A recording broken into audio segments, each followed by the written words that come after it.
दोस्तों, इस वीडियो में हम IC38 बुक का अध्याय 9 डिस्कस करेंगे, जीवन बीमा उत्पाद पार्ट 2। इस वीडियो में हम गैर परंपरागत जीवन बीमा उत्पाद का संक्षिप्त विवरण और गैर परंपरागत जीवन बीमा उत्पाद के बारे में जानेंगे। गैर परंपरागत जीवन बीमाओं का संक्षिप्त विवरण। क्योंकि हम लोग जो भी बीमा में अगर पॉलिसी लेते हैं तो हम उसमें पैसा का इन्वेस्टमेंट करते हैं, मतलब निवेश करते हैं। तो हमें ऐसे जगह पे निवेश करना चाहिए जिनका कि मतलब हमें यह ध्यान रखना चाहिए कि बचत और निवेश के प्रमुख उद्देश्यों में से एक संसाधनों का अंतर अस्थायी आवंटन प्राप्त करना है जो कुशल और प्रभावी हो। जो हमारा जो निवेश है वो कुशल और प्रभावी होना चाहिए। इसमें है पहला अंतरकालिक आवंटन, इंटर टेम्पोरल एलोकेशन का मतलब है समय पर आवंटन। यहाँ प्रभावी शब्द का मतलब है जीवन चक्र की विभिन्न अवस्थाओं में उत्पन्न होने वाली विभिन्न आवश्यकताओं को सफलतापूर्वक सफलता करने के लिए पर्याप्त धन उपलब्ध है। दूसरी ओर कुशल आवंटन का मतलब है अधिक तेजी से संचय और भविष्य में अधिक धन की उपलब्धता। जोखिम के एक निर्दिष्ट स्तर पर प्रतिफल जितना अधिक होगा, निवेश उतना ही कुशल होगा। अगर हमने इंश्योरेंस पॉलिसी में इन्वेस्ट किया है तो उसमें जितना हमें उसका रिटर्न जितना ज़्यादा आएगा, हमारा निवेश उतना ही अच्छा माना जाएगा। जीवन बीमा पॉलिसी के संबंध में चिंता की सबसे महत्वपूर्ण बात प्रतिस्पर्धी दर पर प्रतिफल देने का मुद्दा रही है, क्योंकि जीवन बीमा कंपनी जो है वो एंड में अपना बोनस रेट डिक्लेयर करता है। स्टार्टिंग में ये पता नहीं लगाया जा सकता है और जो पॉलिसी होल्डर हैं वो टाइम टू टाइम अपना बोनस रेट चेक नहीं कर सकते हैं कि उसे बीमा कंपनी कितना बोनस दे रही है।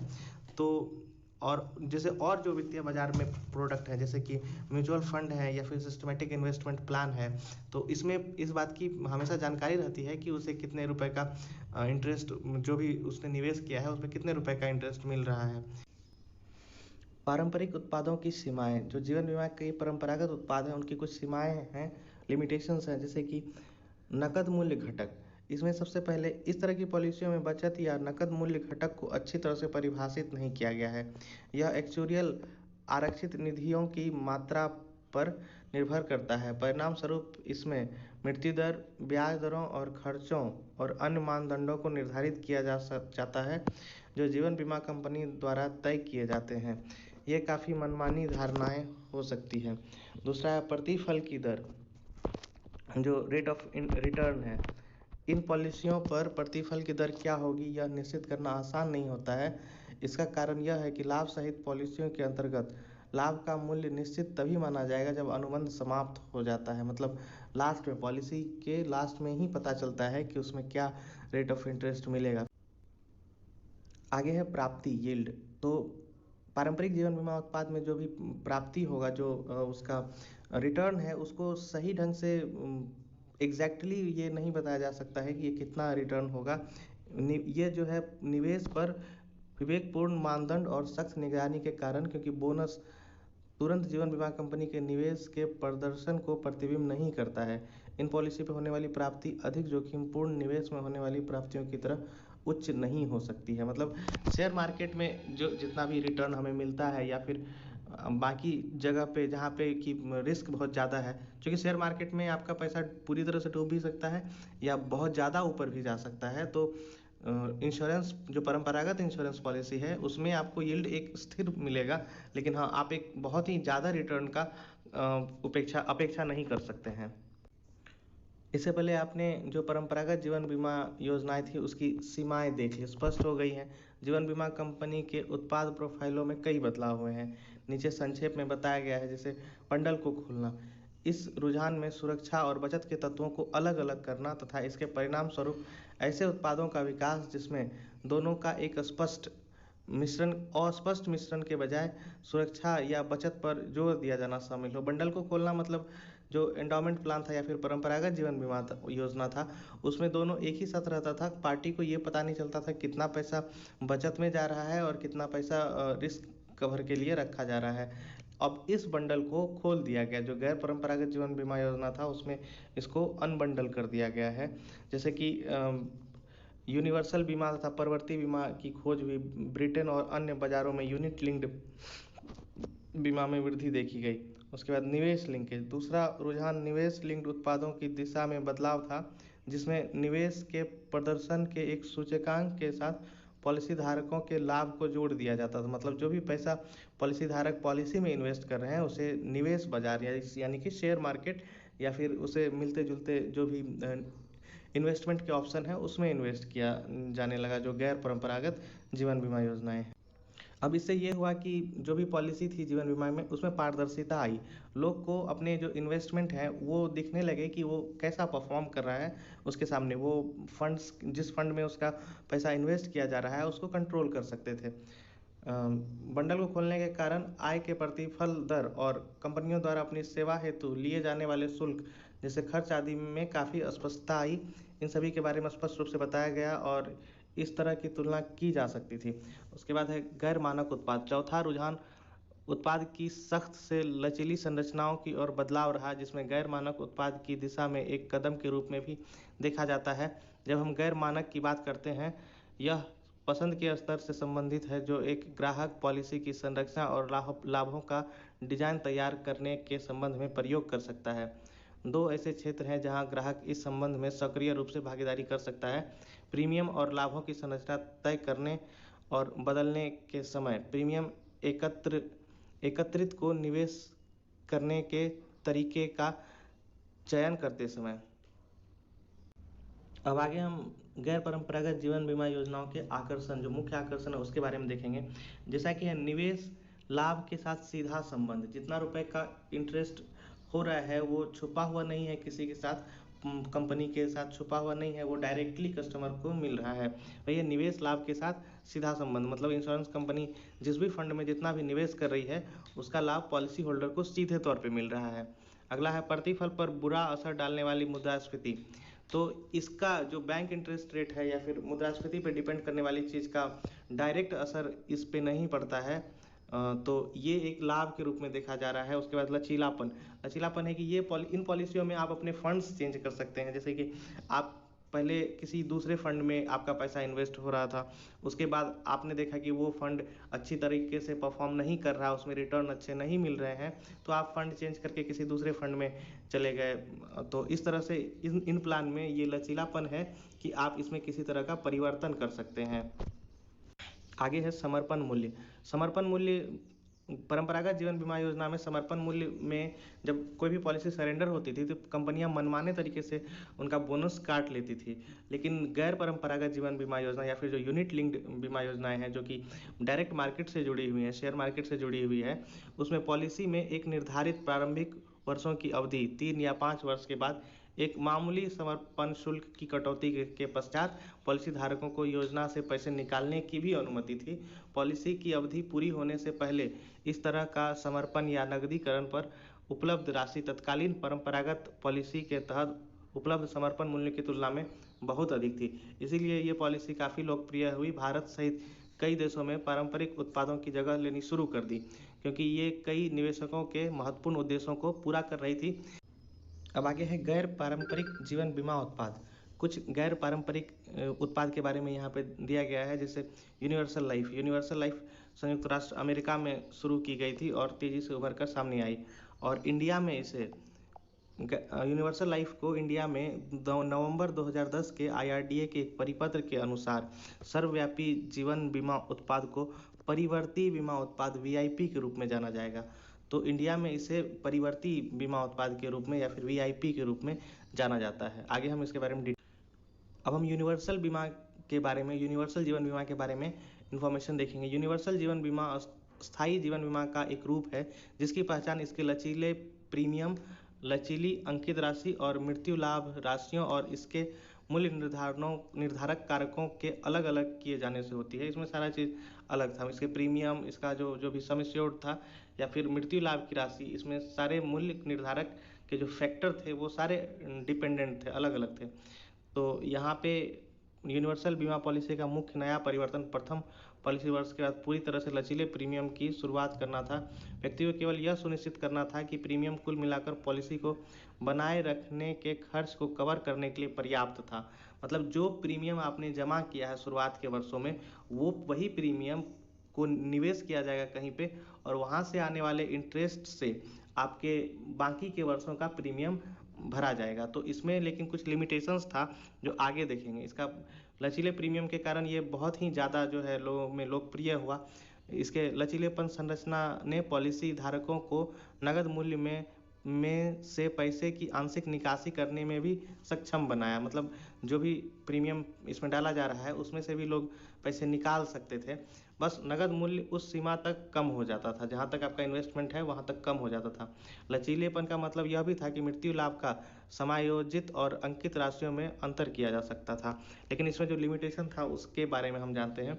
यद्यपि इस प्रकार की पॉलिसियों को गलत तरीके से बेचा जा सकता था। वास्तव में अमेरिका जैसे बाजार में संभावित ग्राहकों को इस नियम का प्रलोभन दिया जाता था कि व्यक्ति को कुछ शुरू के प्रीमियम का भुगतान करने की ज़रूरत थी, फिर पॉलिसी अपने आप इसका ध्यान रखेगी। मतलब कि आपने शुरू में जो इन्वेस्टमेंट किया है, जो पैसे आपने प्रीमियम के रूप में दिए हैं, उसको इन्वेस्ट किया जाएगा शेयर मार्केट या फिर कहीं भी, और उससे जो रिटर्न आएगा बाकी के पैसे उनसे भरे जाएंगे।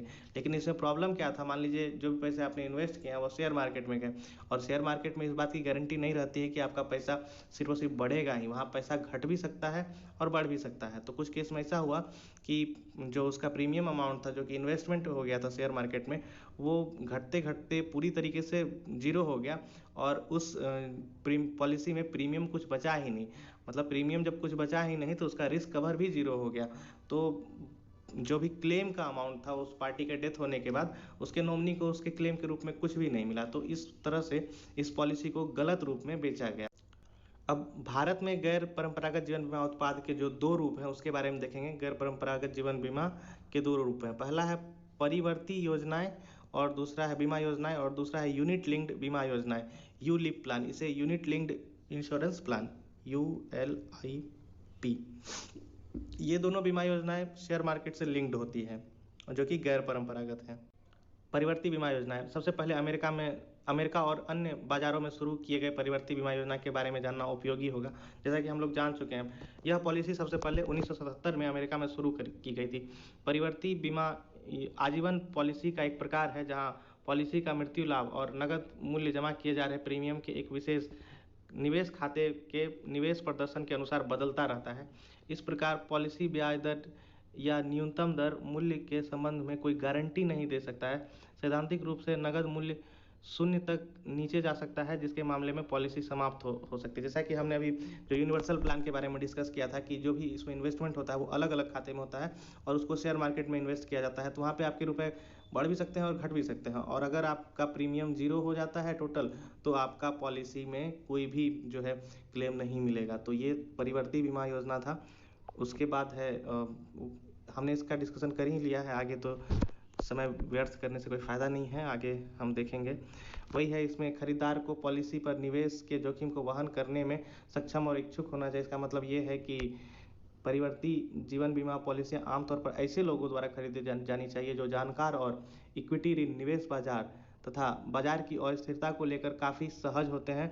साफ तौर पर इसकी लोकप्रियता निवेश बाजार की स्थितियों पर निर्भर करेगी। जो बाजार की उछाल में काफ़ी प्रगति करेगा और शेयर तथा बॉन्ड के मूल्य धराशायी होने पर इसमें गिरावट आ जाएगी।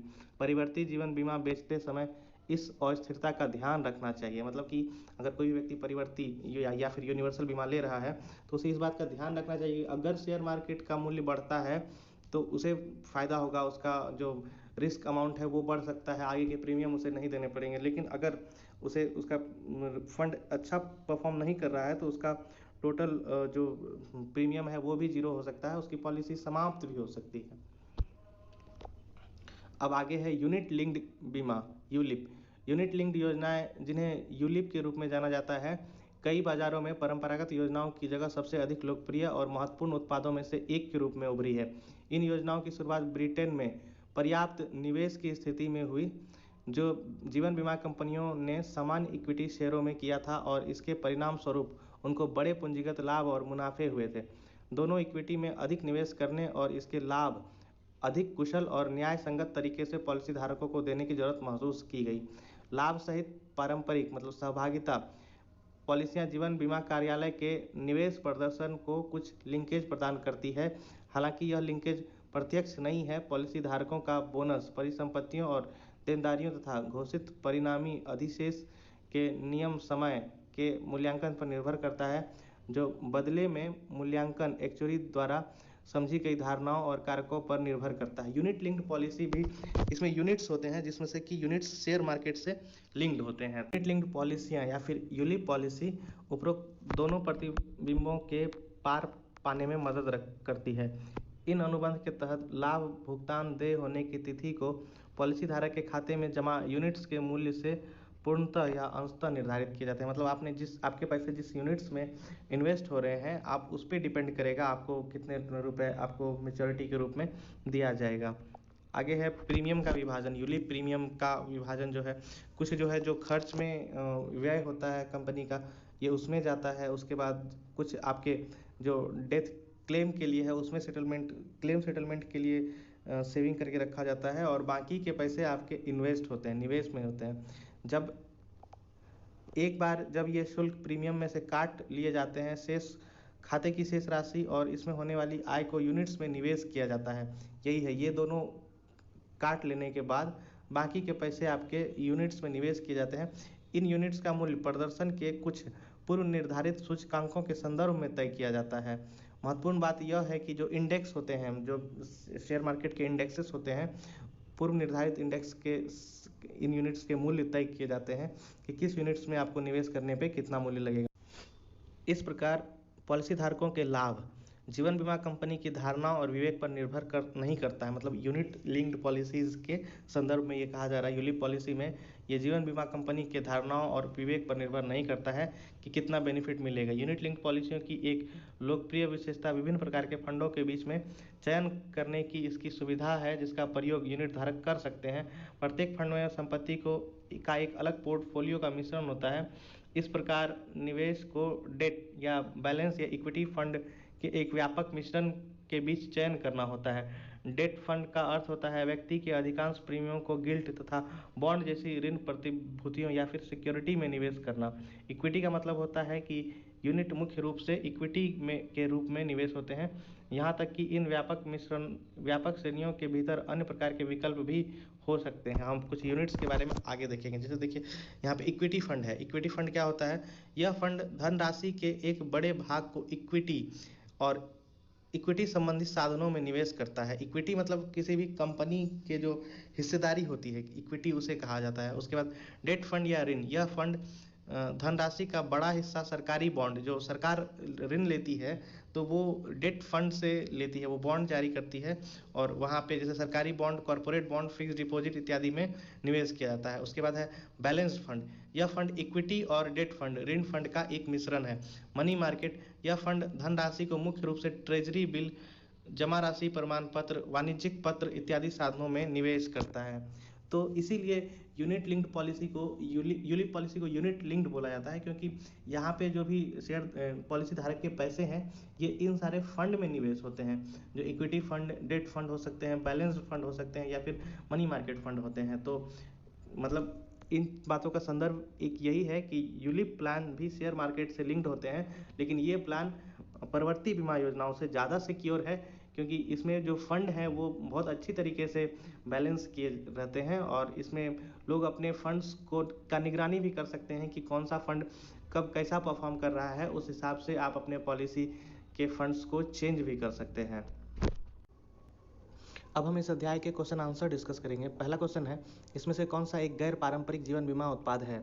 ऑप्शंस है मियादी बीमा, यूनिवर्सल बीमा, जीवन बीमा, एंडोमेंट बीमा और आजीवन बीमा। तो इसका ऑप्शन 2 सही होगा।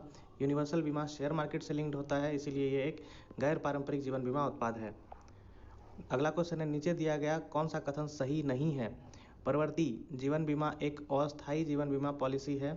परिवर्ती जीवन बीमा एक स्थायी जीवन बीमा पॉलिसी है। तो इसमें हमें जो कथन सही नहीं है उसका सिलेक्शन करना है। तो ऑप्शन 1 सही होगा। परिवर्ती जीवन बीमा एक अस्थायी बीमा पॉलिसी है, ये एक अस्थायी बीमा पॉलिसी नहीं है। अगला क्वेश्चन है, संसाधनों का अंतरकालिक आवंटन क्या दर्शाता है? सही समय आने तक संसाधनों के आवंटन को स्थगित रखना, सही समय के साथ संसाधन का आवंटन करना। ऑप्शन 2 सही होगा। संसाधनों का अंतरकालिक इंटर टेम्पोरल डिस्ट्रीब्यूशन जो है वो दिखाता है कि समय के साथ संसाधनों का आवंटन सही से किया जाए। तो ऑप्शन 2 सही होगा। अगला क्वेश्चन है, निम्नलिखित में से कौन सी परंपरागत जीवन बीमा उत्पादों की एक कमी है? इन पॉलिसियों पर अधिक लाभ लाभ मिलता है। समर्पण मूल्य निकालने की स्पष्ट और प्रत्यक्ष विधि, सुपरिभाषित नकदी और बचत मूल्य घटक, प्रतिफल की दर का ठीक ठाक पता लगाना आसान नहीं है। इसका ऑप्शन 4 सही होगा। इसमें जो भी रिटर्न मिलता है उसका आप पहले से अनुमान ठीक ठाक नहीं लगा सकते हैं, ये अप्रॉक्सीमेट ही बताया जा सकता है कि कितना रिटर्न मिलेगा। ऑप्शन 4 सही है। अगला क्वेश्चन है, यूनिवर्सल जीवन बीमा पॉलिसी पहली बार कहाँ शुरू की गई थी? तो इसका ऑप्शन 1 सही होगा, अमेरिका में शुरू की गई थी। ये ऑप्शन गलत है। अगला क्वेश्चन है, इसमें से किसकी परिवर्ती जीवन बीमा खरीदने की सबसे अधिक संभावना है? ऑप्शन है, निश्चित प्रतिफल चाहने वाले लोग, ऐसे लोग जो जोखिम से हिचकते हैं और इक्विटी में नहीं उतरना चाहते हैं। ऑप्शन 3 है, इक्विटी के सहज जानकार लोग, और चौथा है सामान्य युवाजन। तो चूंकि परिवर्ती जीवन बीमा योजनाएं शेयर मार्केट से लिंक होती है, तो इनके जो सही जानकार लोग हैं उनके लिए यह बीमा खरीदने की सबसे अधिक संभावना है। अगला क्वेश्चन है, यूलिप के संबंध में नीचे दिया गया कौन सा कथन सही है? यूनिट्स का मूल्य पहले से निर्धारित एक सूत्र के द्वारा किया जाता है। ये ऑप्शन सही है। ये पहले से निर्धारित एक सूत्र के द्वारा यूनिट का मूल्य तय किया जाता है। निवेश जोखिम बीमा कंपनी द्वारा वहन किया जाता है। ये गलत है। यूलिप अपनी अवधि, खर्च और बचत घटकों के संदर्भ में अपारदर्शी नहीं, ये पारदर्शी होता है। यूलिप एक बंडल उत्पाद है, नहीं, यूलिप एक अनबंडल्ड उत्पाद है। ये सारे ऑप्शन गलत हैं। अगला क्वेश्चन, इसमें से सभी परिवर्ती जीवन बीमा की विशेषताएं हैं सिवाय लचीले प्रीमियम भुगतान, नगद मूल्य गारंटीकृत नहीं है, पॉलिसी मालिक यह चयन करता है कि बचत के रिजर्व का निवेश कहाँ किया जाए, न्यूनतम मूल्य लाभ की गारंटी है। तो इसका ऑप्शन 1 सही होगा। इसमें लचीले प्रीमियम भुगतान का विशेषता नहीं होता है परिवर्ती जीवन बीमा योजना में। उसके बाद है, यूनिवर्सल जीवन बीमा के संबंध में इसमें से कौन सा विकल्प सही है? कथन 1 है, यह पॉलिसी मालिकों को भुगतान में भिन्नता करने की अनुमति देता है। कथन 2 है, पॉलिसी मालिक नगद मूल्य पर रिटर्न की बाजार पर आधारित दर अर्जित कर सकता है। तो क्वेश्चन, चूंकि ये शेयर मार्केट से लिंक्ड है, तो इस पर पॉलिसी धारक को जो भी मार्केट में इंटरेस्ट मिल रहा है वही इंटरेस्ट मिलता है। तो इसका दोनों कथन सही होगा। कथन 1 और कथन 2 दोनों सही हैं। यूनिवर्सल जीवन बीमा के उत्पाद में यूलिप के संबंध में इनमें से सभी सही हैं सिवाय यूनिट धारक विभिन्न प्रकार के फंड का चयन कर सकता है। ये सही है। गलत हमें चूज करना है। जीवन बीमा कंपनी यूनिट मूल्यों की गारंटी देता है, ये नहीं देता है। जीवन बीमा कंपनी आपको यूनिट मूल्य की गारंटी नहीं देता है, ये शेयर मार्केट पे लिंक्ड होता है। तो ये ऑप्शन सही है। बाकी यूनिट को एक एकल प्रीमियम का भुगतान करके या नियमित प्रीमियम का भुगतान करके खरीदा जा सकता है, ये भी सही है। हमें इसमें गलत चूज करना था। यूनिट पॉलिसी की संरचना बीमा खर्च घटक के संबंध में पारदर्शी है, हाँ ये भी सही है। हमें गलत ऑप्शन का चूज करना था, जो कि 2 है।